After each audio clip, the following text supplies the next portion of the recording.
So they paraded me through my apartment building, took me downstairs, put me in a black car, and they took me to jail.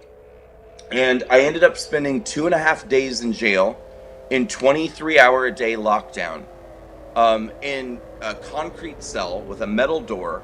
And I truly believed that I was never going to see the outside of a jail cell again.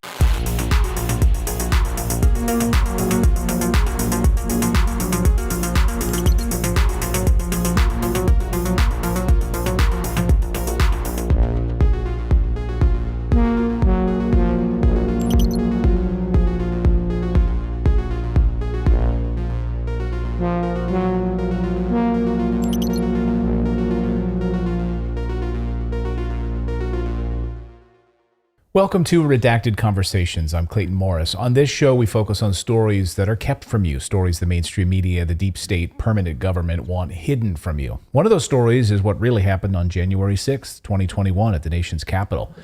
Could just about everything you've been told about January 6th be wrong? Perhaps. Brandon Straka was there that day. He had his life turned upside down after the events of January 6th. He's from Walk Away. He was there that day to give a speech. He's here now to share a story you've probably never heard before on that day. Brandon, welcome back to Redacted. Thanks for having me. So you were there that day. You were invited to give a speech there. And I'm just going to give you the floor. I want people to approach this interview, just come with an open mind. We've all seen the television coverage of it. We've seen the theatrics in Washington on Capitol Hill for the hearings and all of that. I want everyone to sort of step back from all of that and walk into this with a clear head and just listen to your story. Can you just set the stage for us and how it came to be that you found yourself at the Capitol on January 6th? Sure. I really appreciate your setup too, because that's what my experience was like. I think it's very easy for people to sit at home, watch things on TV, especially imagery over and over again of something that, people breaking windows or something that looks really violent. And then after that, start kind of judging and condemning other people who were there without any understanding that the majority of people who were there didn't see any of that and that was not our experience. And so, yeah, I was scheduled to be a speaker at a permitted event that was at the Capitol after President Trump spoke at the Ellipse. And the reason why I was asked to speak is, number one, I'm the founder of something called the Walkaway Movement that I started years ago, kind of a political and social movement to encourage people to walk away from the political left, as I did. And through that, I started to gain some notoriety, I guess, in political circles on the right. And after the election in November of 2020, I started doing rallies around the country, encouraging people in swing states like Michigan, New Jersey, Georgia, and then actually I did a few events in Washington, D.C., basically just encouraging people to keep their spirits up, keep their passion alive, because a lot of people felt like there was something amiss about the 2020 election, and a lot of people wanted a forensic audit of the vote to try to understand what legitimately was the outcome of the election. And I really want to set that too, because there's also in my opinion, the left wing media really took the reins of the January 6th story and just ran with it and ran in a certain direction. And now there are, I think, even people in this country who believe that the purpose of January 6th was for a mob to storm the Capitol and by force install Donald Trump as the president, or remove Joe Biden's presidency. And that was never, ever anyone's position or intention. All anybody wanted on January 6th was for Congress to delay 10 days before certifying the vote, and to throw it back to the states to do a forensic audit so that people could feel 100% certain that the results of the election that we were being told were the final outcome were in fact accurate. And so I got asked to speak on January 6th at this event, and I was always under the understanding that President Trump was going to speak at the Ellipse, that there would be a march from the Ellipse to the Capitol, and that there would be a permitted event on a stage at the Capitol. I didn't exactly know the details, but I wasn't concerned about it, because I've done so many rallies and events, especially outdoor events. Outdoor events are very, very, very fluid. They're very different than indoor events. If you do an indoor event and someone says the event starts at 7 and you're speaking at 8, that's usually exactly what happens. If somebody says it's a rally, we're starting around 3 o'clock, you're going to be up at 4:30. It may not start until 5, and you may not get on until 5:30. I mean, that's just what happens. And sometimes, oh, we were supposed to set up the stage over here, but it ended up being over here. Totally normal. So I didn't have specific instructions about where the stage was, but my thought was I'll walk to the Capitol, and when I get there, I'll see the stage, and then I'll Right. know where to go. Right. So I was on my way to the Capitol after President Trump spoke. I had hired security with me, and I have to listen to them because it's their job, one, to keep me on time, and two, to keep me safe.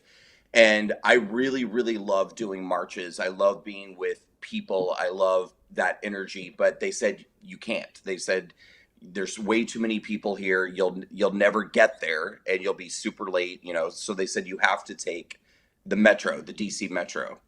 So we got underground, we got on the metro, we were on our way to the Capitol. And while we were on the metro, I mean, we were very close to the stop. And suddenly I began getting text messages saying from friends and family and colleagues around the country who were watching on television. And they were saying, we're hearing on the news that people are going inside the building.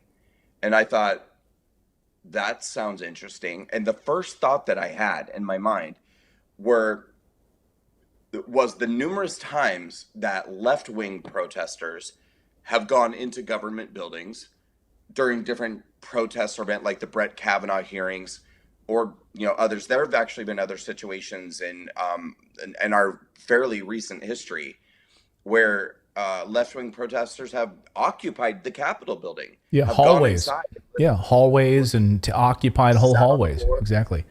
yeah, done sit-ins, refused to leave. I thought it was something like that. And I also thought that it wasn't very many people because I have gone to so many right-wing rallies. As I said, I mean, it's hard to get conservatives to even show up. It's hard to get conservatives to come out, hold a sign. I mean, conservatives are very much these people that like, oh, I like to spend my weekends with my grandkids or in my garden or, whatever. They don't like to do this stuff. So I'm like, now suddenly they're like going inside the building. I was just like, so I thought that we were talking about maybe 12 people. I thought we were talking about like 10 people went inside or 12 people went inside. And that made sense to me because the news makes a big deal out of everything when it pertains to conservatives or Trump supporters. So if it was 7 or 8 or 10 people who went inside, of course they're going to break into programming for Trump supporters went inside the Capitol. Anyway, so I was kind of several minds about this. I thought either this is nothing, and if it is nothing, then I want to capture it so that I can show everyone the news is lying to you again. This is like nothing is happening. Or it's something. And if it's something, I want to capture that too. So I got off the DC Metro and it was about an 18-minute walk to the Capitol. So I began walking to the Capitol with my security. And when I got about 3 blocks away, I started shooting a video. I wanted to start shooting like plenty in advance because you can always edit a video down and just put the moments out there, but I wanted to make sure if in fact anything interesting is happening, I want to capture it. So I started shooting, I'd say about 3 blocks away from the Capitol. I was approaching from the east side. Now this is another point that I want people to understand. Most people who think that they really have seen what happened on January 6th and they know what happened on January 6th, I can almost guarantee you that you've been looking at either pictures or videos of the west side of the Capitol. The west side of the Capitol, which some people also refer to as the inaugural side of the Capitol or the National Mall facing side of the Capitol. Those are the images and the videos that people have seen of people scaling walls, breaking windows, struggling with police officers, of flashbangs going off and smoke in the air and things like that. That wasn't happening on the east side of the building, the opposite side of the building. So I'm approaching the east side grounds, shooting my video, And as I'm getting there, what I'm noticing is that it's very, very calm. Everything is very calm. And there's people scattered everywhere, all over the lawn. So there's people in groups of 5, 10, 12, standing in circles, smoking cigarettes, talking. In my video, you see a woman casually pushing her baby in a baby stroller. Somebody goes riding by on a bicycle, and I'm just walking along. And as I'm getting closer and closer to the Capitol, I'm on a very, very large sidewalk. I mean, like literally so large that you could drive traffic on it. And at the end of that sidewalk and very close to the Capitol, there's bike rack, which is fully opened and pushed out. So I assume now that at one time that was a barricade, but it was not a barricade when I arrived because the sidewalk was completely open and it was pushed out. And there were literally 0 police officers on the east side.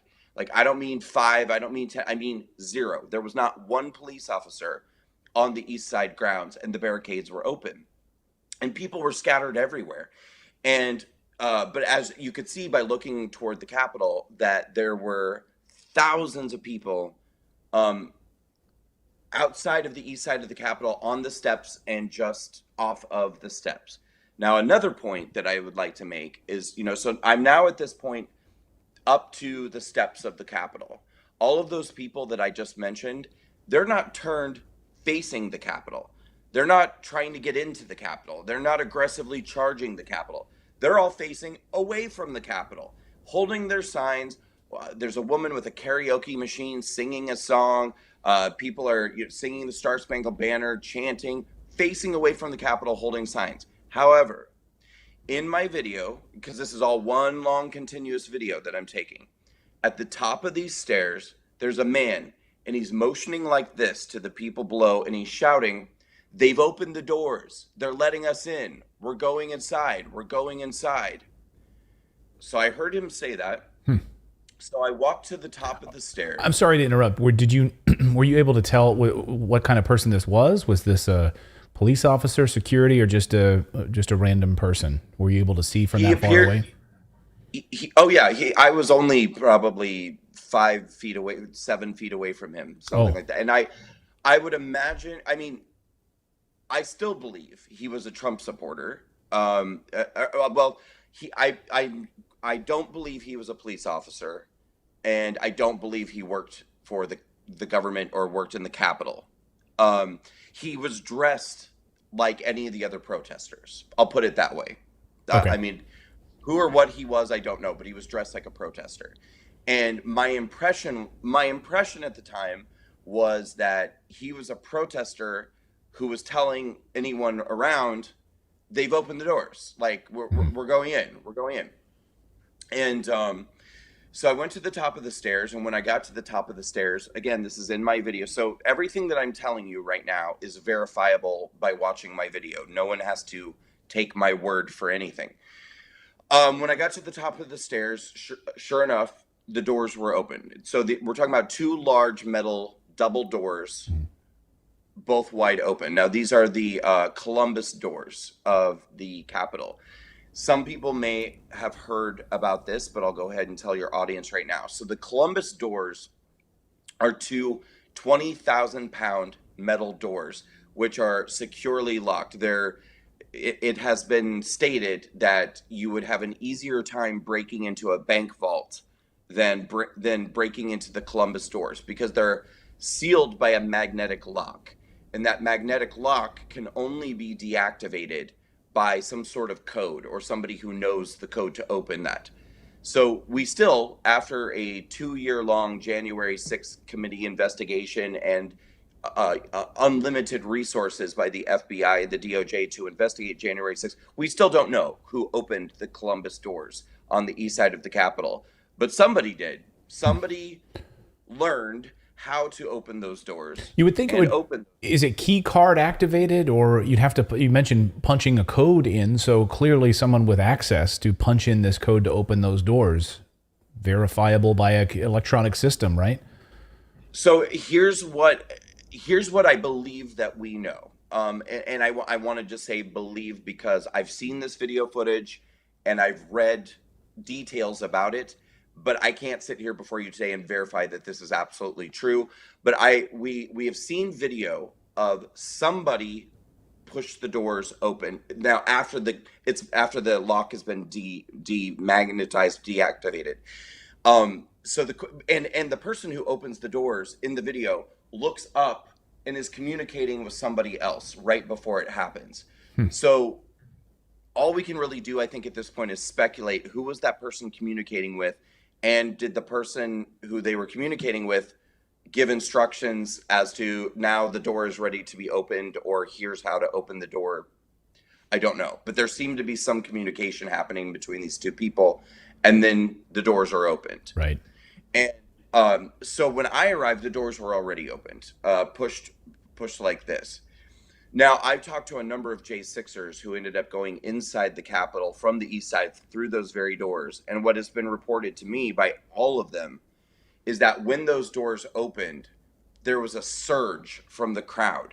And that if you were standing anywhere in that vicinity, you didn't really have a choice. You were going in because the crowd pushed forward and pushed inside.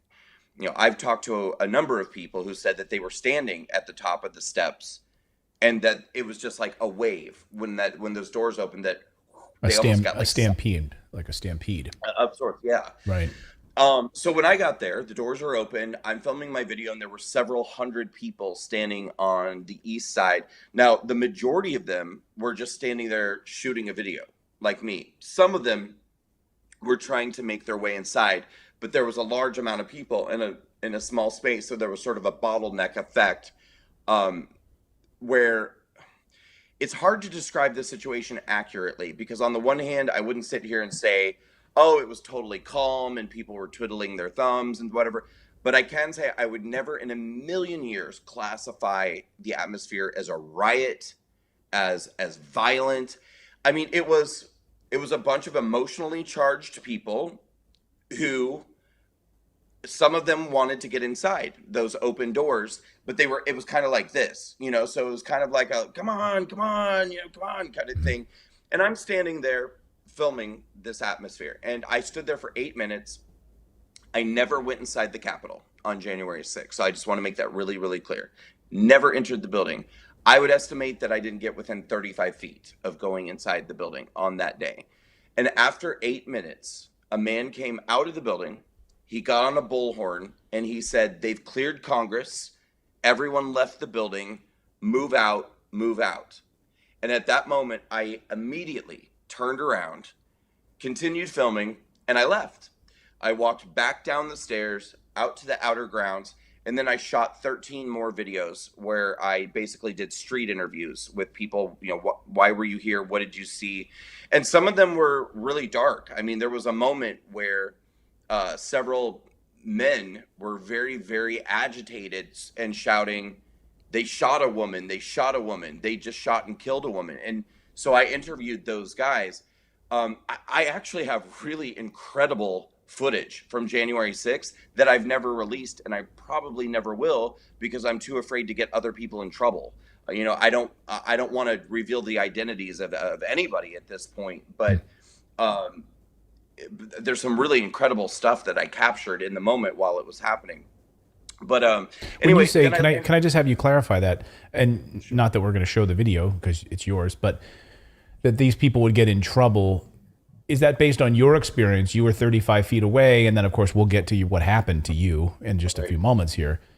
But because they were doing something that could be argued as illegal, or because you see this massive dragnet where they've just rounded up anyone who happened to be nearby the building and kind of threw them all in one bucket? Right. So definitely emphasis on the latter, but I would say both, because I think your first question was something that could be considered illegal. Well, the spectrum of what we're considering illegal with January 6th is so wide, right, that I wouldn't want to put anybody at that risk. I mean, let me give you an example. I didn't enter the Capitol on January 6th. Like I said, I was probably 35 feet away from the doors. The government charged me with a felony of being on restricted grounds. Well, there were hundreds, thousands of people around me. And the political left has dedicated untold resources, and like there are literally hundreds of thousands of people who are hunting down the identities of any of the people in these videos. There are accounts on Twitter like Capital Hunters and Sedition Hunters and stuff, and these Wow. accounts have tens of thousands of followers. I mean, they have 50,000, 60,000 followers of people who literally are just active. Like they try to find footage of someone whose face looks clear, and then they freeze that and they put it out and they share it. Does anyone know who this guy is? Does anyone know? And then they start turning these people over to the FBI. Crazy. And I myself got turned over to the FBI by a family member. So this is that's what I'm talking about. Like I don't want to put anyone else in that position where their Trump deranged relatives or coworker. I mean, people have been turned over by their coworkers, by their neighbors, by their children, it's nuts. And so I know what I've been through, and I don't want anyone else to have to go through that. And I certainly don't want to be the reason why anybody goes through that. Right. Um, but so at this point, I started getting text messages from different cable news shows like the Tucker Carlson Show, Newsmax, and they were asking me, "Are you there? Are you seeing anything?" And I was like, "Yeah, I'm right here." And I was like, I shot a bunch of video," and they started asking me, "Can you come on the show tonight? Can you talk about it?" And I said, "Yeah, absolutely. Yeah, just let me get back to my hotel room and get showered and get dressed." And yes, absolutely. So at that moment, I made the decision to leave, and I left, and I immediately uploaded the first video that I had shot to Twitter, the one where I was approaching the grounds and went up to the stairs and stood there for 8 minutes. I posted that video on Twitter, and I don't remember what I called it, but I probably said something like, "This is what I witnessed today at the Capitol," something. And it's interesting because that was actually kind of my undoing. And the reason why I posted the video is because I thought I was about to go on the cable news and talk about what I had seen, and in my mind I thought, well, I'll let the video start going viral now, so that in 3 or 4 hours, by the time I get do the show, people will already be familiar with the footage that I'm about to talk about. I mean, that was what was in my mind, and you probably have people in the audience who are like, "I have no idea who this person is," and that's fine. But I mean, the truth is, I at that point I had done Fox News. I mean, I was in 2020. I was doing Fox and Friends literally on a weekly basis.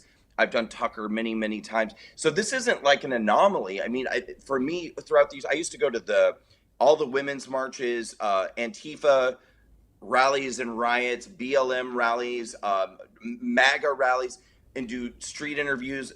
This is not an unusual thing. I mean, I have years of history of doing street interviews and going to these events and capturing footage. So so I kind of like had a template for how to handle this situation, and that's why I thought that putting the footage out right away was a good idea. And by the time I got back to my hotel room and I was in communication with, I think it was the Tucker Show, they messaged me and they said, "We're not going to have you on tonight. The story is changing." And I thought, what does that mean? And so I turned on my TV in my hotel room, and that's when, for the first time, and by the way, I don't know for sure, but we're probably talking about 5 p.m., something like that. Right. For the first time, I started to see footage of what had happened on the west side of the building. For the first time, I started to see the smoke bombs and the flashbangs and the people breaking windows and struggling with police officers. And I was like, what the hell is this? And you didn't And I hear thought any. You didn't hear any of the flashbangs from your location No. because it's a big. It's a big building. It's a massive. Right. It's a massive block for anyone who's never been to Washington D.C. Massive. It's a big city block. Right. But you didn't hear any of that activity across on the other side of the building from where you were on the east side. No, and I don't, I'm in this weird position where I feel like I have to be kind of like thoughtful and careful about what I say, because again, everybody takes every single thing that happened on January 6th and lumps it into one thing. Hmm. So if you're the guy who talks about like how calm it was and how peaceful it was, people are like, what a maniac and a lunatic. It wasn't, and it's like, Right. yeah, but what I saw was, Right. I wasn't there for any of that craziness. And no, I didn't, I didn't see smoke in the air. I didn't smell smoke in the air. I didn't, other than the moment where there were those men who were frantic, and I'm talking about literally 3 or 4 men going, they shot a woman, they shot a woman. And by the way, I left shortly after that. But that was really the only moment that where I was like, whoa, like that's crazy. And I couldn't even verify if it was true or not. But um, yeah, so I started to see on the news what had happened on the west side of the building, and I was like, what is this? And I didn't know. I was like, is this happening now? Like, did this start after I left, or did this happen before I got? What is going on? There were so many questions, and it was so bizarre. And my first thought was like, people are not going to understand that the footage that I posted an hour or two ago is not this. Like, I wasn't there for that. So I thought to myself, I wasn't, and for the record, I was never scared that I would get in trouble. That's not where I was coming from. I was more concerned about the PR nightmare of it, that Right. people would assume that I was. So I just thought, you know what, I'm going to take my video down because I don't want people to think I was there or that I condone this or whatever it even is. I don't know. So I deleted my video. Unfortunately, it had lived on Twitter long enough, an hour or two, that it had already been copied by these people, like I was just telling you about, these people, these left-wing people who basically just exist 24 hours a day to try to cause harm to other people. And so they had already copied the video, and then they began reposting it over and over and over again every day, and tagging the FBI and tagging the DOJ and saying Brandon Strzok broke into the Capitol, Brandon Strzok was a part of this riot, Brandon Strzok, blah blah blah blah blah. So this went on for the next couple of weeks, and it wasn't getting better. It was getting worse. At first I just thought, okay, they'll do this for a couple of days and they'll get bored and it'll get out of their system. But that's not what happened. It wasn't getting better. It was getting worse. I mean, they were becoming more and more obsessed with posting this and tagging the FBI. And people were asking me, are you worried? Are you concerned? And I kept saying, no. I was like, I don't really have anything to worry about. Like, I didn't go inside the building. I didn't touch anybody. I didn't do anything. I said, I'm not super comfortable. I don't like that this is happening, particularly since immediately the left wing media and the Democrats thought of this word insurrection, which, to their credit, it was brilliant. It was brilliant. Our side, I don't know where you stand, but my side, which is on the right, I'm a conservative and I'm a Republican. Um, we're not good at this stuff. I am, but my side is not good at this stuff. Like, I mean, if the left did exactly the same thing as the right did on January 6th, the right would talk about it for a day or two. They would call it a riot, and then they would move on and start talking about something else. But the left was brilliant. They didn't call it a riot, they called it an insurrection. And they called it an attempt to overthrow the government, and the Donald Trump led this charge to try to overthrow the government. And so I saw how out of hand this was getting immediately, and I also saw how the right was running away from it. Hmm. So once again, I'm thinking to myself, okay, the left is going to get complete control of the narrative of this story. The right is going to do nothing to push back and counter with the truth. And so people were asking me if I was scared, and I said, I'm not scared, but I'm not like super comfortable because this is intense. Like, this is getting really intense. But and it even got to the point after about 2 weeks that I was considering just contacting the FBI myself and just saying, do you guys want to talk to me? Because I know that you're getting contacted like 100,000 times a day by people trying to turn me in, and I would rather just talk. If you have questions, I'm happy to just answer your Yeah. questions, because I was there for 8 minutes outside the building and there wasn't really much to say. Um, but I didn't make that choice. And then So exactly 2.5 weeks after January 6th, on the morning of Monday, January 25th, I woke up at dawn to the sound of boom, boom, boom, boom, boom. And I shot up in my bed, and I knew instantly. Instantly, I was like, "Oh my God!" I just remember thinking, "Oh my God, this really is happening. Like Wow. they really did come. Like this is." I just thought it was like nut, but I didn't even have time to process the thought or the feeling, because the way that they were pounding on my door, I knew they were going to break it down if I didn't get there like fast. And so I jumped out of bed, I threw some pants on, and I went like scurrying to my door, and I just said, "Who's out there?" And they said, "FBI, open up." And so I opened the door, and on the other side was a team of FBI agents in tactical gear, vests, helmets, etc. And they came into my apartment, and there was one man who I refer to as the lead agent because he did all the talking. And he said to me, "Do you know why we're here?" And I said, "No." And he said, "You have no idea why we're here." And I said, "Well, I'm assuming you're here in conjunction with January 6th, but I don't know why you're here. Like, Right. what do you want with me?" Right. And he said, "Well, you're facing multiple felony charges for what you did on January 6th." And I remember I said, "Felonies?" I said, "I didn't even commit any crimes." And he said to me, "Oh, I saw your video. Trust me. Yeah, I saw what you did."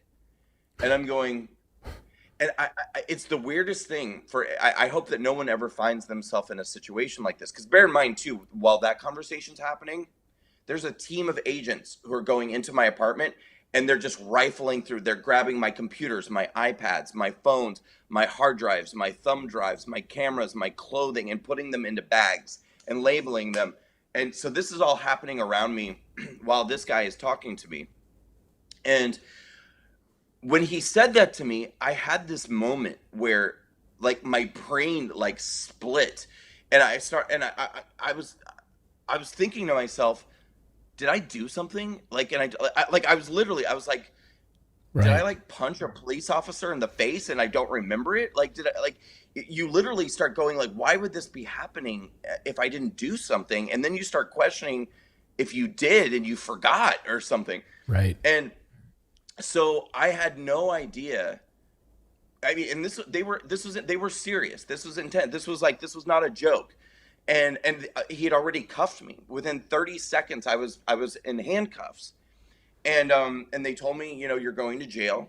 And you're facing multiple felonies. And so they paraded me through my apartment building, took me downstairs, put me in a black car, and they took me to jail. And I ended up spending 2.5 days in jail in 23-hour a day lockdown, in a concrete cell with a metal door. And I sat in there for like literally, without this is, you can't roam around, you can't get out. You're basically, I wasn't in solitary confinement because I had a cellmate. So I was trapped in my cell with a 4-time repeat drug offender, um, for 2.5 days with absolutely no idea what was going on. And all I was sitting there thinking was how for the last 2 weeks, 24 hours a day, all they're talking about on the news is insurrection, treason, sedition, and I've just been told that I'm facing multiple felonies for what I did on Mhm. January 6th. I literally thought that I was probably charged with treason, insurrection. I kept hearing this word insurrection. So I like, and I truly believed that I was never going to see the outside of a jail cell again. I thought Jeez. I'm going to be in prison for the rest of my life because they're going to charge me with the treason is punishable by death. Right. And by the way, Joe Biden had just become president 5 days before they arrested me, and the Democrats had taken full control of the federal government 5 days before they came and got me. I'm Brandon Strzok, the leader of the walkaway movement, encouraging everyone to leave the Democratic Party. And now the Democrats are in full control with their insurrection narrative, and they have me in trapped in a prison cell and telling me I'm facing multiple felony charges for something that they're calling an act of treason, sedition, and insurrection. So I'm thinking to myself, I'm about to be extradited to Washington, D.C. I'm going to be thrown into a D.C. jail. They're not going to let me out. And then I'm going to have some trial in Washington, D.C. where I'm found guilty. And I was just literally sitting there thinking, I'm never going to see my grandmother again. I'm never going to see my parents again. I'm thinking of all these things I'm never going to do. I'm like, Right. wow, I'm never going to have children. I'm never going to I'm never going to see the moon again. I'm never Right. going just so many different things. And really I was in a state of absolute despair. Finally, after a couple of days, a guard came to my cell. He said, "You have an attorney phone call." My team, my employees for Walkaway had found me an attorney while I was in jail. And so I was let out of my cell, had a phone call with this person who I didn't know. And he told me, I've managed to get you a hearing, a virtual hearing with a judge. He said it's going to be later today. And he said there's about a 99% chance he's going to authorize your release because the government is actually not asking for you to be detained. They're okay with letting you go. And I was like, great. Okay, good. So I went to my virtual hearing. I sat there before a judge. I was wearing an orange jumpsuit. I hadn't showered in days. I felt like a total scumbag. And I listened to this judge say, this is the case of the United States of America versus Brandon Straka. And he starts explaining the details of what I'm being accused of. And then the federal prosecutor for the government starts speaking. And he's very jovial. He's, very lighthearted, this prosecutor. And he says, Your Honor, the government has no problem with you releasing Mr. Straka. We know that Mr. Straka didn't go inside the Capitol. We know that Mr. Straka didn't engage in any violence or vandalism or theft or destruction. So we're comfortable with you releasing Mr. Straka pending his trial. And I remember thinking to myself, if you know all of this, why did you just send an FBI team of agents in tactical gear to my apartment to put me in handcuffs and drag me off to jail, strip my apartment? Like, what the hell is going on? Right. Nonetheless, my release was ordered, and after midnight that night, I was let out and I was let go. And that's when I finally began to understand what I was being charged with and what was happening. So I met with my attorney the next morning in person, and he explained to me, they're charging you with a felony of occupying restricted grounds. He was like, the area where you were standing, you weren't allowed to be there. There were, tens of thousands of people around me holding signs, singing, chanting, etc. But he said that area was restricted, and so you were charged with a felony. Now, this is very interesting because the majority of people, I still have not heard of or met another person who was charged with a felony of being in a restricted area. Even all the people who went inside the Capitol were charged with misdemeanors of occupying a restricted building. I actually know a girl who went into the Capitol through a broken window. She crawled into the building through a broken window and was charged with a misdemeanor of occupying a restricted building. I was charged with a felony of being on restricted grounds outside of the building. He said they're also charging you with a felony that they're calling impeding a police officer in the line of duty. And I was like, what is that? And he said to me, well, in your video, there's a moment, it lasts about 6 seconds, where one Capitol police officer comes to those two large open doors. He comes to the door frame of those open doors. And when he gets there, somebody grabs his plastic shield out of his hand. And when that happens, you can hear several people in the crowd, voices saying, take the shield, and take it. And he said, well, the FBI says that that's you. The voice, one of these voices is you. And so they're charging you with another felony for saying these words. And Did you say those words? So I have taken a plea deal, and in the plea deal, it states that I said those words, and that is, I signed that plea deal. I took that plea deal. So that's where that stands. Um, they also charged me with a misdemeanor of disorderly conduct with an intent to disrupt a hearing before Congress. And then my attorney told me that's what you're currently charged with. He said, I already spoke with the prosecutor, and the prosecutor told me that so far they haven't charged you with an additional felony of obstruction of Congress. He said that that charge carries a 20-year prison sentence. They're charging some people with this obstruction of Congress, but so far they haven't chosen to charge you with it, and that they would be open to discussing a plea deal. I interpreted that to mean if I don't take the plea deal, I'll be then facing the additional felony of obstruction of Congress of 20 years.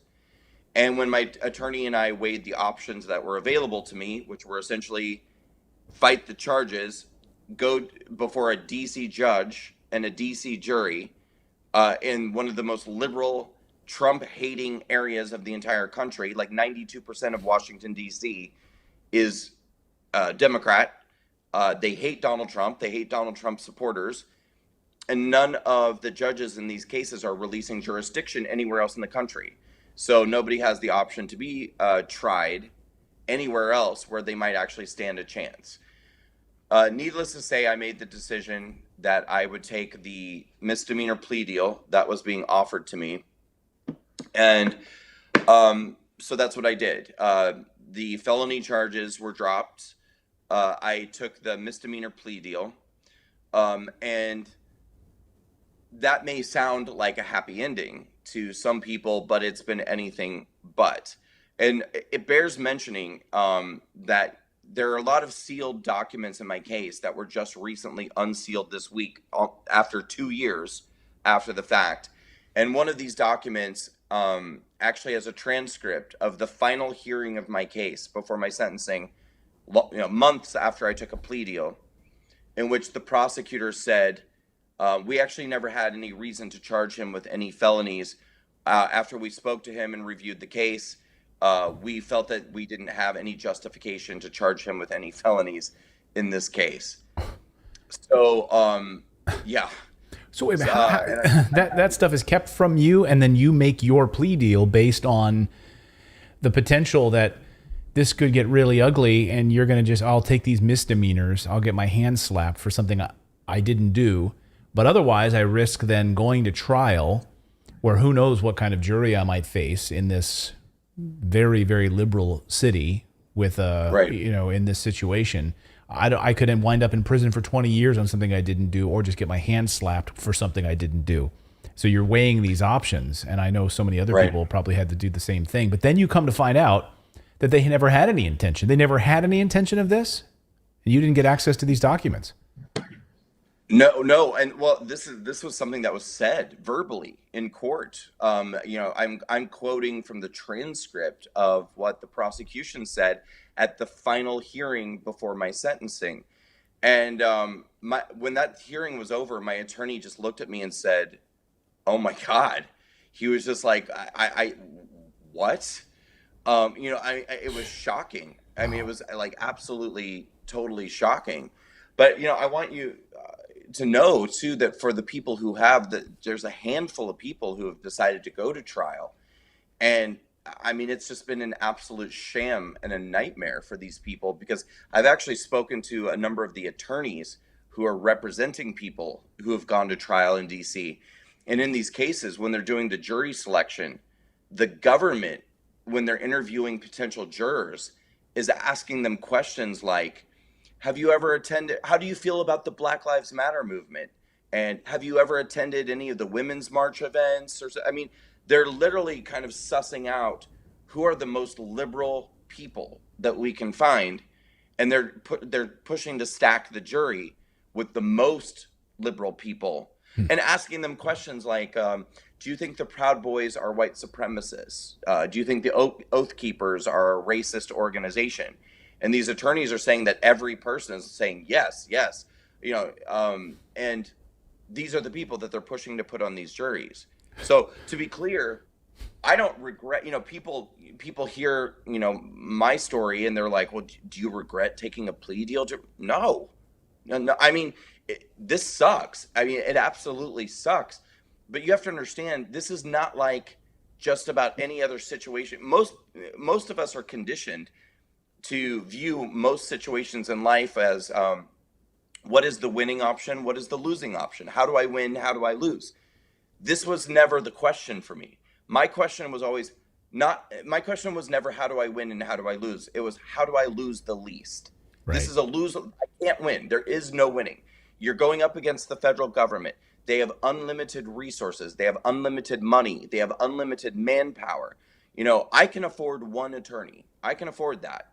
They have hundreds of attorneys dedicated to this. They have thousands of aides who can spend countless hours going through documents, going through video footage, going through my record, interviewing witnesses. This is what you're up against. And then they get the power to have their jurisdiction, to have their jury pool. You're screwed. So I don't regret taking a plea deal. I regret that I was ever put in this situation. That's what I regret. Sure. But if I had to do it over again, I would make exactly the same choice, because that was the only path forward for me. And God bless those people. I know a couple of people who have chosen to go to trial, and they've chosen to go to trial knowing they're going to lose. Like, they said, I know I'm going to lose, and I know I'm going to prison. But they said, a lot of them are extremely faith-based people. And what they say is that, my God and my faith will not allow me to bear false witness. I won't do it. So they said, I'm going to go and I'm going to tell the truth. And I know I'm going to prison.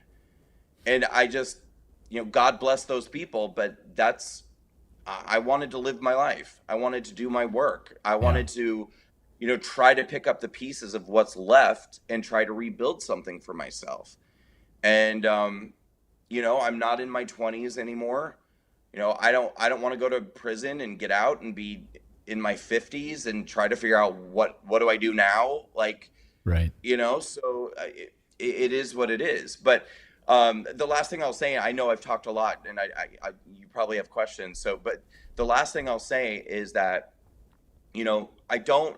people listening to this might be like, what are you bitching about? Shut up. It's a misdemeanor. And that's how I feel too. Yeah, it's a misdemeanor, like I can live with that, right? Except for the fact that January 6th is its own beast and its own monster that is unlike anything that has ever been tried or adjudicated in American history. So even the lowest level misdemeanors, and mine is, I don't even have a class A misdemeanor. I have a class B misdemeanor, which means it's an even lower level. It's what the court refers to as a petty offense. My attorney said it's a class B misdemeanor is like playing your music too loud on a Friday night. It's that type of misdemeanor. But it's being treated, even though it's a class B misdemeanor, it's being treated as an act of terrorism. It's being treated as an act of sedition against your country. So because of my class B misdemeanor conviction, polite society has ostracized me and pretty much every other person who has been ensnared into this trap of January 6th.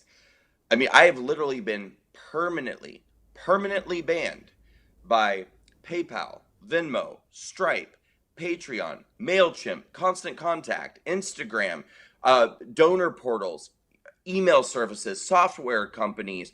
I was placed on a terrorism watch list, just like every other J6er, through the entire. Now they have now finally released that, which is amazing, because I thought that this was going to be a lifelong condemnation. But for over a year, every time I went to the airport, and I travel frequently for my work, I had to go through hours of screening with this designation that they call Quad S, SSSS, where you have 4 large red S's on your boarding pass.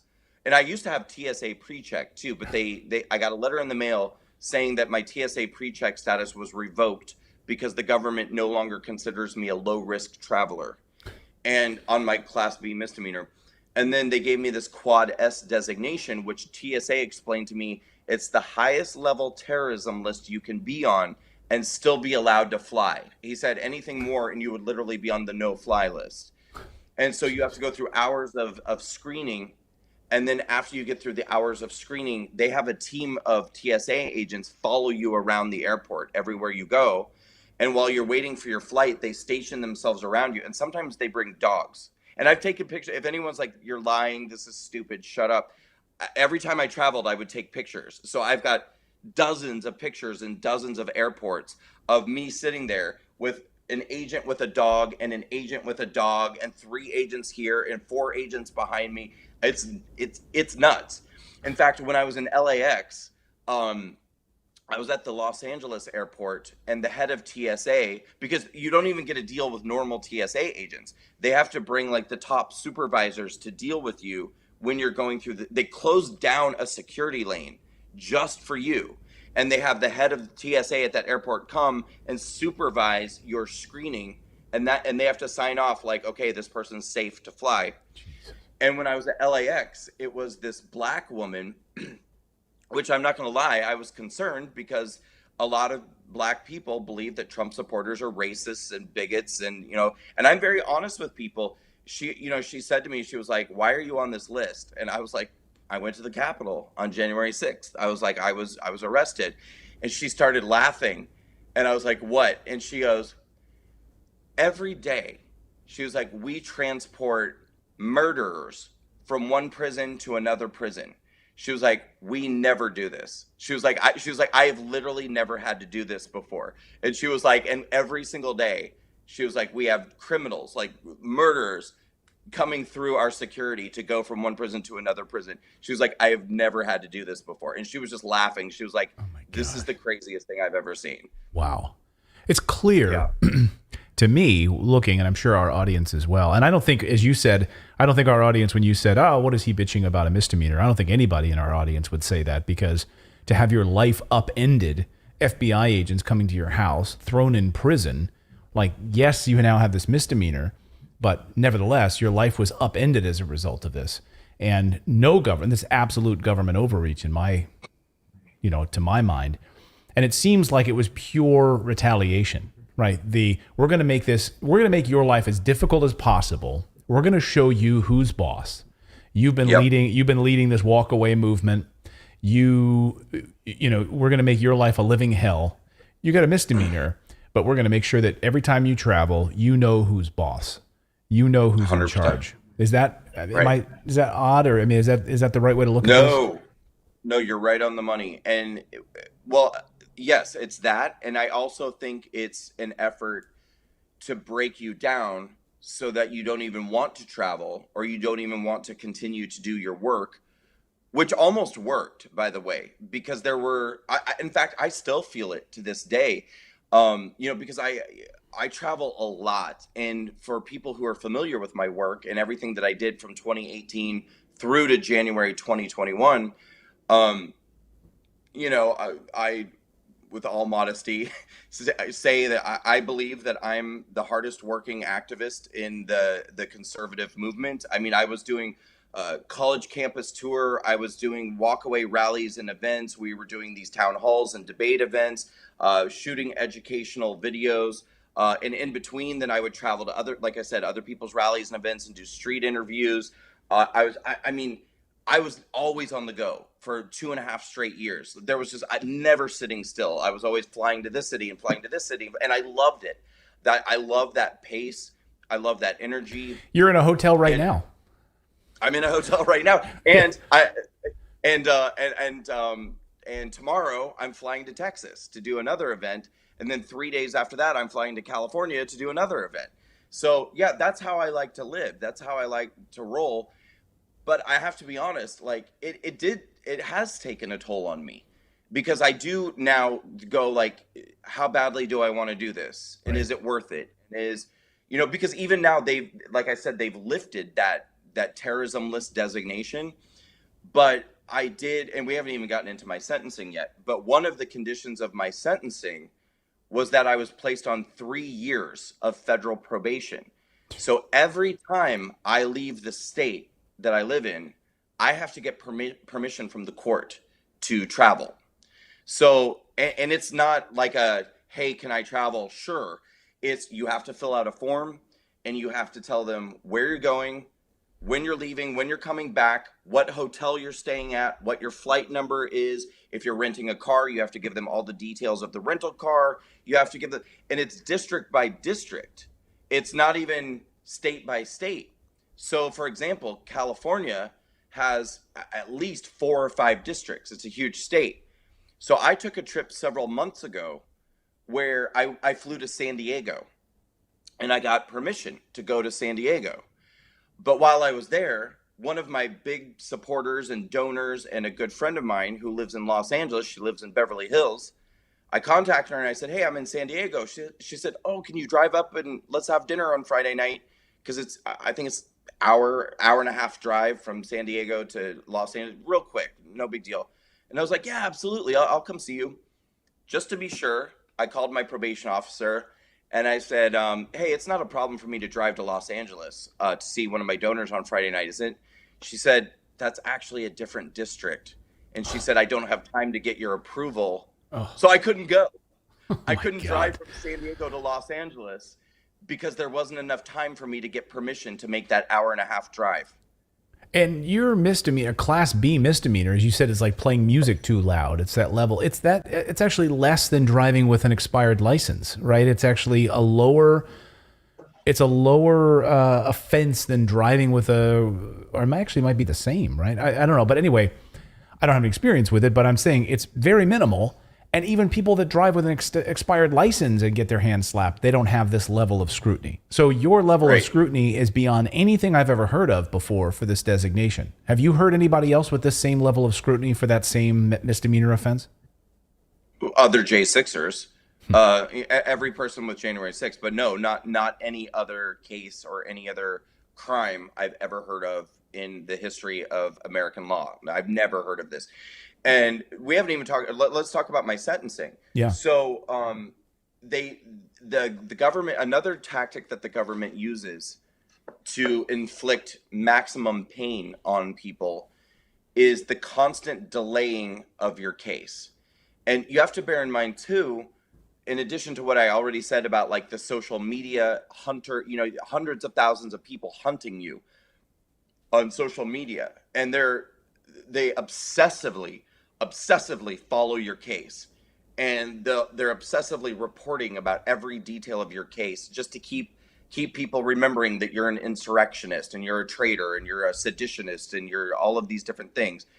The media is in on this too. The media loves it. This is like pay dirt for them.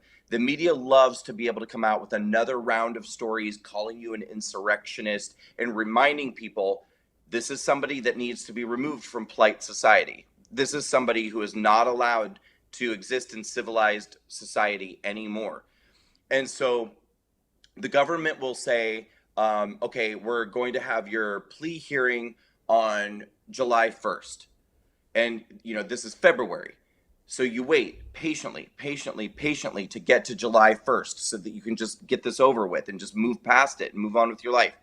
And then literally every single time, they wait until the last hour on the last day. So you will hear from them on June 30th at 4:30 p.m. to say, we're canceling your hearing tomorrow. We need another 3 months. We're rescheduling for October 1st. Jeez. And when they do that, then another round of media happens. Like, I'm talking international headlines. Case of Brandon Strzok, the insurrectionist who stood outside the Capitol, blah, blah, blah, has been delayed another 3 months. And then, so it's a whole nother round of horrible media that just dominates. You Google your name and it's just 5 more pages of crap calling you an insurrectionist. So then you wait for 3 months and you wait and you just want to get over with. You want to get it over with. And then they do it again. In my case, they did this 5 times. 5 times they delayed my case for an additional 30 days. So it ended up taking over a year before we finally got to my sentencing. And when we finally got to my sentencing, I had already spent 2.5 days in jail from when the FBI came and rounded me up and took me away. So my attorney was saying, this should be a case of time served. It's a class B misdemeanor. He doesn't have a criminal record.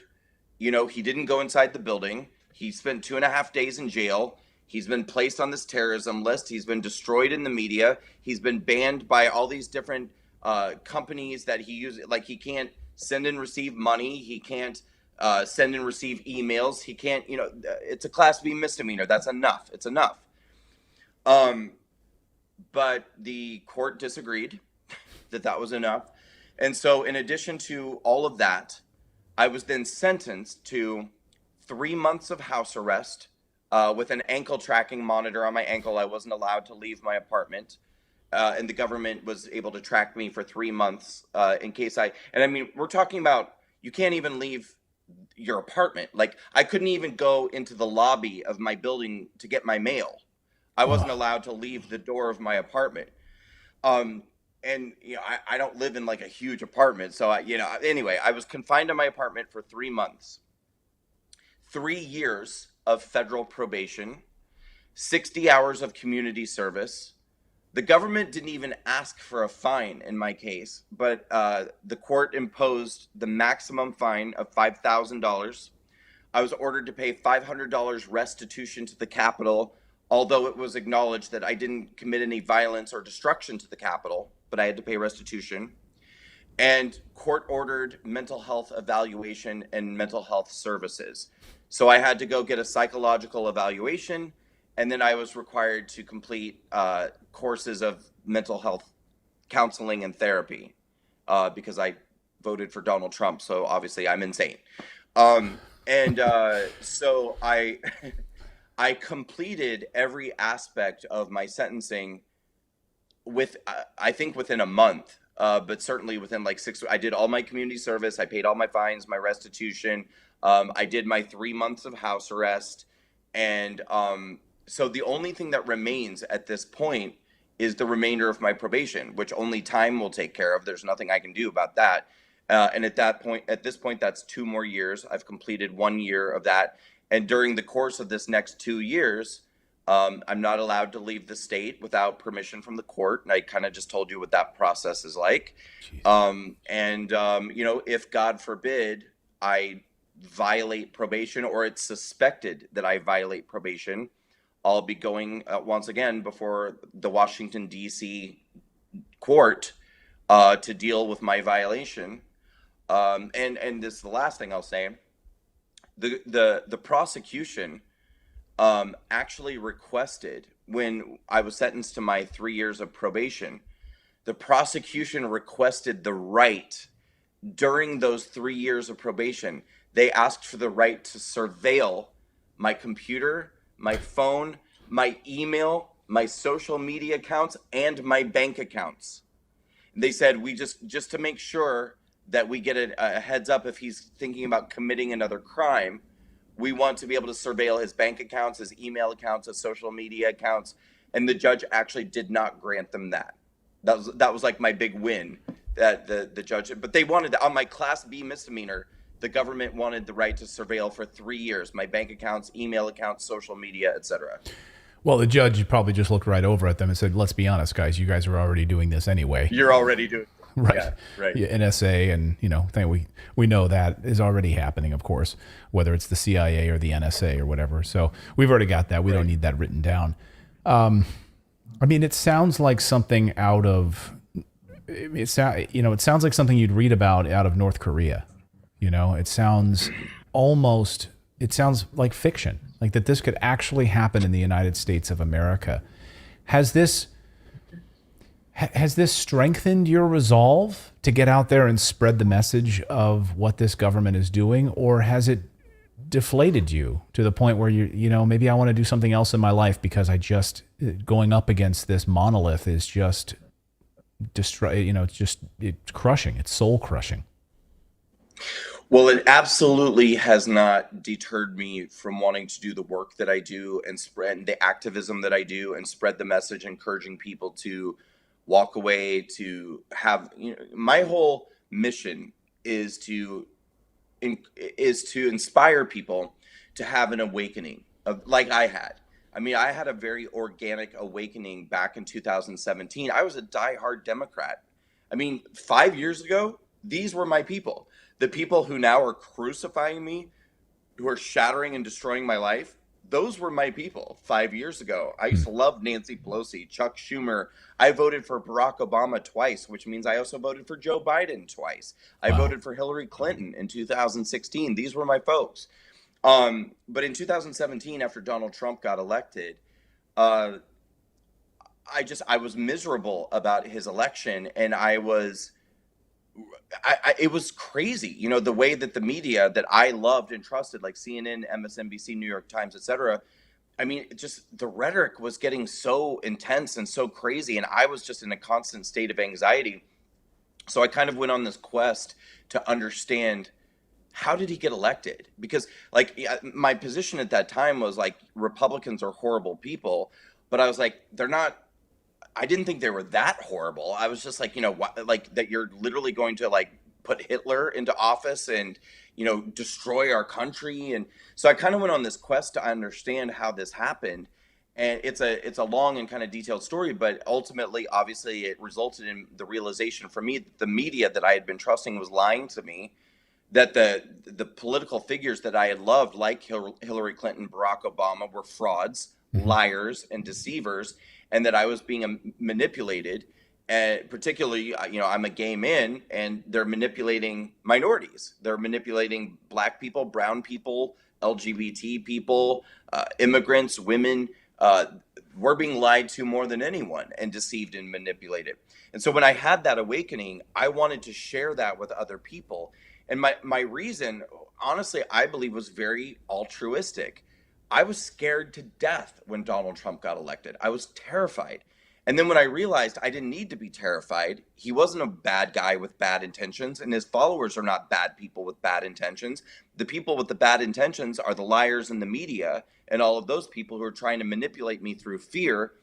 And the good news is that you don't have to be afraid. This is all a lie. That's all I wanted to do, was kind of share that information with other people, particularly, Black and brown and LGBT people, and say, like, look, you don't have to be a Republican if you don't want to be. You don't have to vote for Donald Trump. You don't have to. Just stop being afraid.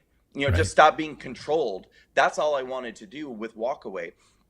And so I haven't lost my passion through anything that they've put me through to continue to do that work. Like, I absolutely still want to do that. However, you asked, do I feel deflated? Yeah, I feel really deflated. And the reason why is not so much because of what the left did, or I'm not surprised that the government's capable of doing this.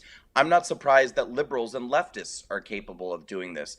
I don't believe that they have any boundaries when it comes to punishing what they perceive to be this egregious threat to our country. What I'm deflated about was the reaction from the right. That has been crushing to me. 2 years ago, if you had told me you're about to be arrested, you're about to be thrown in jail, you're about to be dragged through hell, I would have been like, okay, buckle up, get ready. But I know that my side has my back. I know that the contacts that I've made over the last few years in Congress, all the work that I have done to support Donald Trump and the Trump administration, and that I have hundreds of thousands, millions of followers who love me, who support me, who are behind me. No one's going to let me fall. Yeah, I'm going to get arrested. Yeah, I'm going to go to jail. But when I get out, there's going to be this outcry of support. And, people are going to say, I stand with Brandon Strzok, and people are going to get behind me. But it was silence. It was stunning silence when I got out of jail. Wow. And to this day, there's literally not one single person, Republican in Congress, who's ever said my name out loud on Twitter, on Facebook. Not one Republican in Congress has ever said the name Brandon Strzok in the last 2 years. Nobody from the Trump administration has ever said my name. Or really, I mean, other than in the most generic possible terms, spoken about the January 6th defendants. And I understand that it can be a little scary because we've seen with our own eyes people breaking windows and fighting with police officers. I don't support that. I don't condone that. I'm not okay with that. But you've got hundreds of people whose lives are being crushed and torn apart based off of accusations and speculation. And worst case scenario, they walked in the building. And we know that in some, perhaps the majority, I don't know, of these cases, there were police officers going like this. Right. When these people walked inside, you're too scared to speak up for these people and say, yeah, like if you punched a police officer or if you broke through a window, you're gonna have to pay a price for doing that. But you arrived there, the doors were open, someone's waving like this, and you walked in. You're too scared to stand up and say that person's probably not a terrorist. That person's probably not a threat to the United States government. Right. Or in my case, standing outside shooting a video. Like how much courage does it take to say my name and be like, what the government is doing to Brandon Straka is wrong. This can't be allowed to happen. That is what has been deflating to me, is that absolute cowardice and silence from people on the right who could have made a difference, who could have possibly had the potential of making this thing take a different turn. I don't think that anyone had the power to get my charges dropped or prevent me from having to go through this. But I can tell you that I have had countless sleepless nights feeling crushed and alone. And that it didn't have to be like that. It didn't have to be like that. So 2 more years then of this, 2 more years of having to watch and make sure that you're not violating probation. And for the people that aren't in your situation, who are still facing, I mean, we're hearing still that there's potentially 1,000 additional arrests to be made, that this is not over, this is not stopping. And then have you heard, I mean, we hear from maybe Matt Gaetz, Congressman Matt Gaetz, maybe that's one voice I've heard where they want to try to stop this. Are you encouraged by any of this latest rhetoric from the new Congress coming in, the new House of Representatives, that this will stop? Or is this, in your mind, from the people you've interviewed, I know you've spoken to so many January 6ers, that they're concerned, they're facing these trials, this is going to continue?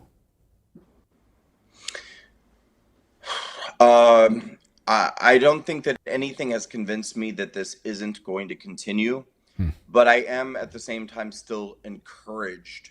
I'm encouraged at least by the conversations and the language and some of the actions that are beginning to be taken to indicate that perhaps at the very least there might be another side to this that begins being revealed. Or because honestly, that's all I've ever wanted in this whole thing is nuance.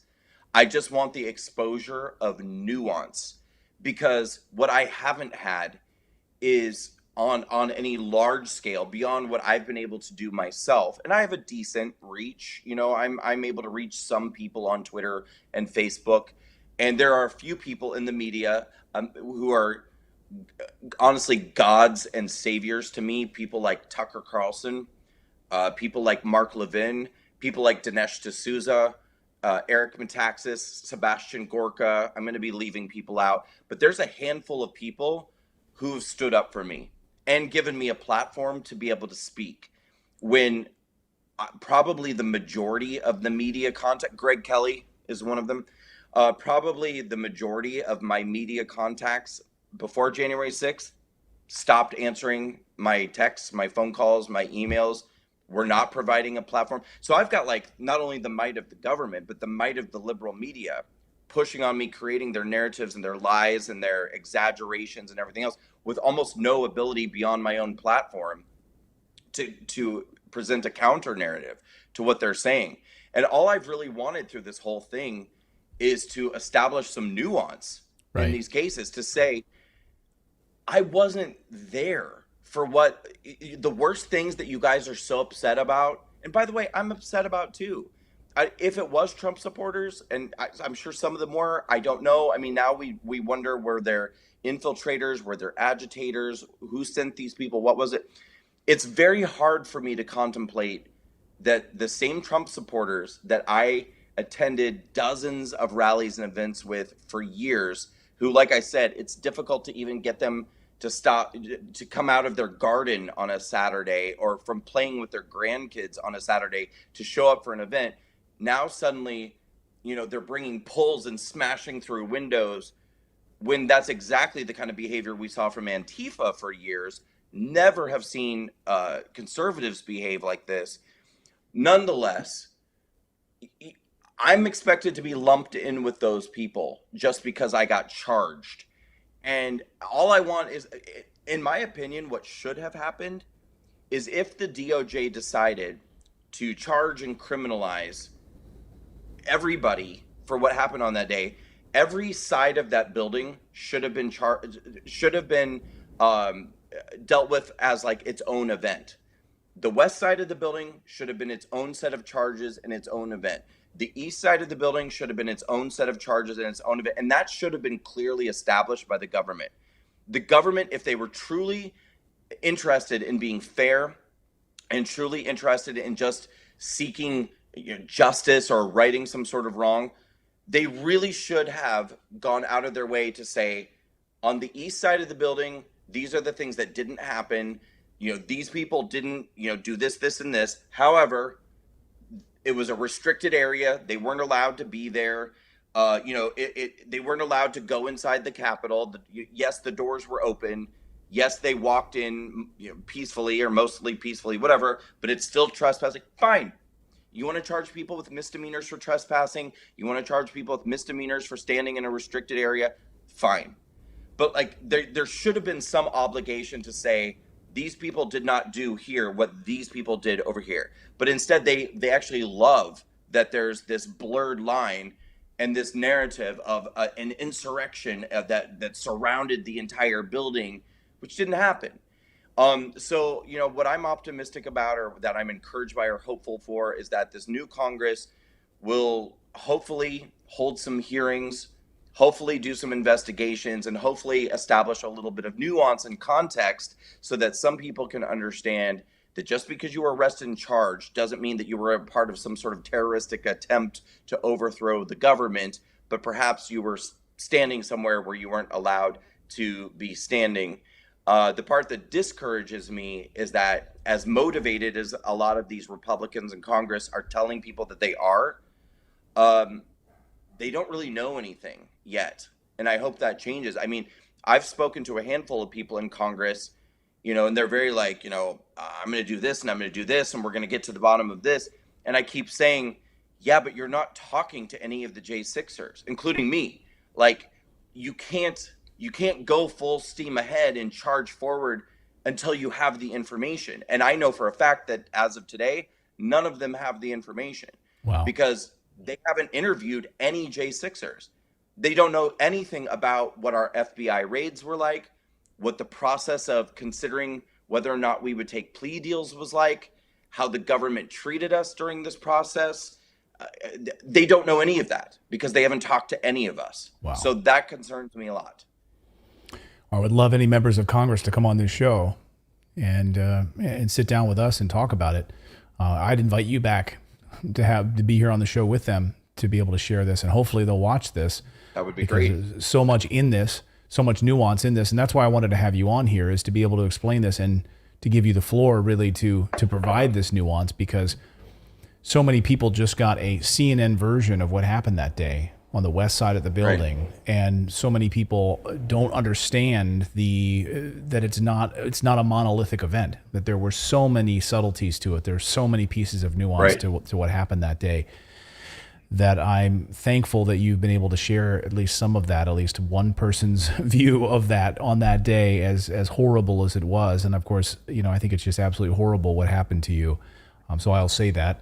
And where can people follow your work? And I'd love to be able to have updates if we're able to continue this conversation with you at some point, maybe in the next few months. Yeah, I love that. As Congress extends this, and hopefully we can start to see some more movement from Congress, because I think it's absolutely draconian what's unfolded. But where can people follow what you're currently doing, your speeches and your work to get this message out? Thank you for that. And I first of all, thank you for having me on here and having this conversation. It means a lot to me. And I know you guys have a huge reach. You do really amazing work. I've been hearing so many people in my circle talk about you guys recently, and oh, these guys on YouTube. They're so you're doing Thank you. amazing work, and I thank you so much for this opportunity. Um, I am kind of in the process right now of rebuilding a lot. A lot was taken away from me. So if people, I would appreciate it greatly if people subscribed to my YouTube channel. I have mine. It's my name at Brandon Strock. There's also the Walkaway Campaign YouTube channel because we're just about to relaunch the Walkaway movement next month. I have something really, really, really big that I'm going to be announcing in the next couple of weeks in terms of this relaunch. So I want people to be paying attention. But I'm on Twitter. I'm on Facebook, and then I'm also on Getter and Truth Social. If people, I'm really frustrated with Twitter. I got to be honest with you. I think that everyone celebrated way too fast the Elon Musk takeover of Twitter because around the time of January 6th, it might have been just before or just after, Twitter placed a search ban on my account and deboosting. So, there's those platforms you can go to see if you're ghost banned or shadow banned or search banned. I've had a search ban on my account now for going on 3 years. And that hasn't changed, even under Elon Musk. And there doesn't seem to be a lot of conversation about if or when that's ever going to change. There's a lot of us. I'm certainly not the only one. Many, many, many conservatives. My reach is like 10% of what it used to be pre-January 6th. So anyway, the point is that if people are on Twitter, they might go and type in my name and be like, oh, he doesn't have an account. I do. You just have to work extra hard to find it. So it's just my name, at Brandon Strock, and my last name is spelled Straka. Please give me a follow on Twitter. I'm very active on there. It's very hard to find me. I'm on YouTube, Facebook, Twitter, Getter, and Truth Social. So yeah, please give me a follow and just keep paying attention because big news coming about the relaunch of Walkaway, and I really want people to get behind it. Well, it's important work what you're doing, and unfortunately, the fact that you had to go through all of this hell,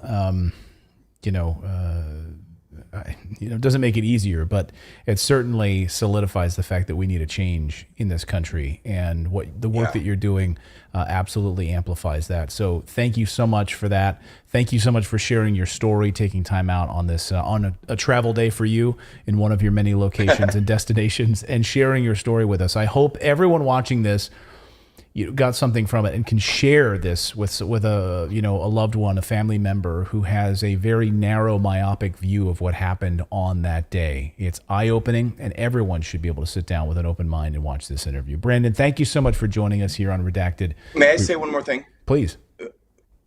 Just very quickly, based off of what you just said a moment ago about needing a change in this country. I want people to know when they're listening to this story, even if you're somebody who maybe politically is far on the other side of the spectrum and you don't like me, you don't like what I believe in, you don't like who I vote for, please know that what I've gone through and what other people are going through and my advocacy on this topic when I speak about this, I don't want what happened to me to happen to anybody. I don't want it to happen to Democrats. I don't want it to happen to socialists. I don't want it to happen to communists. I don't want it to happen to far leftists. I don't want it to happen to progressives. What happened to me is a terrifying thing that could happen to any American of any political background if we start allowing things like this to be normalized. And so this isn't a left versus right issue. This is a power versus the individual issue. And that affects all of us. So please know that no matter how much we may disagree politically, I don't want this to happen to anybody in this country ever again. Hallelujah. Yeah, I think, and that's, what our show is all about, holding powerful people to account. And it's really not about party. It's not about politics. It's about power over what they deem as the proletariat. So Right. Well said. Well said. Well, thank you, Brandon, for joining us. We really appreciate it. And, thank you so much for subscribing and being a part of our community and being a part of these conversations. We'll see you next time.